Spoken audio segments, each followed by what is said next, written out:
Probability is the likelihood of an event occurring. For example, the probability of rolling a 4 when rolling a dice is exactly 1 out of 6. That's because we have 6 possible outcomes and only one satisfies the event we're interested in.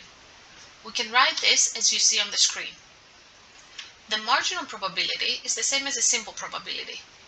We refer to it as marginal when there are a number of mutually exclusive events that, when added together, represent the probability of the event. Let's look at this example. We have surveyed 20 people, both men and women, and we have asked how many languages each person speaks.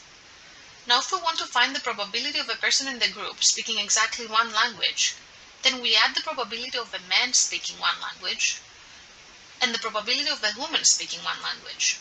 Therefore, the marginal probability of a person speaking one language is 70%.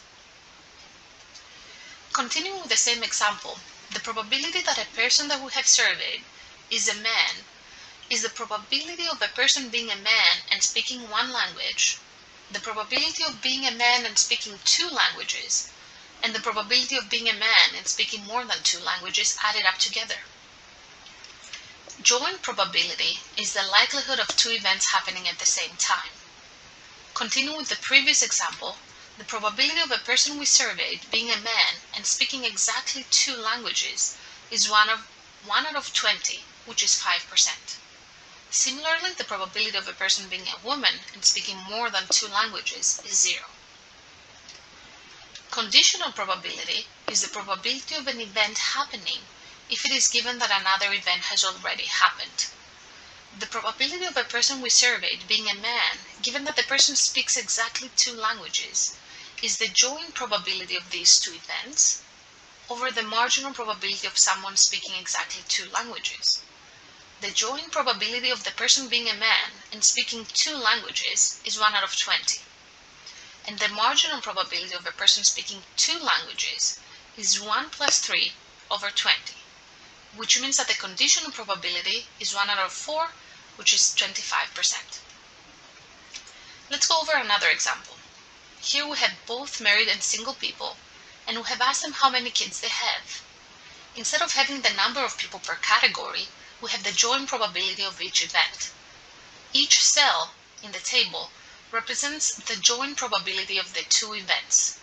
So here the joint probability of a person being married and having kids is 0.2 or 20%. And the probability of a person being married and having no kids is 0.3 or 30%. The marginal probability of a person being married is 50%.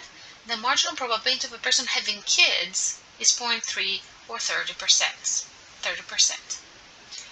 To find the conditional probabilities, we have to calculate both the joint probabilities and the marginal probabilities, and we have done that already. The conditional probability of a person being married, given that they have kids, is the joint probability of a person being married and having kids, which is this cell, and it's 0.2. And the marginal probability of having kids, which is this cell, and it's 0.3. The conditional probability, therefore, is 0.3 over 0.3, 0.2 over 0.3, which is the same as 2 over 3, which is 66.7%. You can use the same methodology to calculate the rest.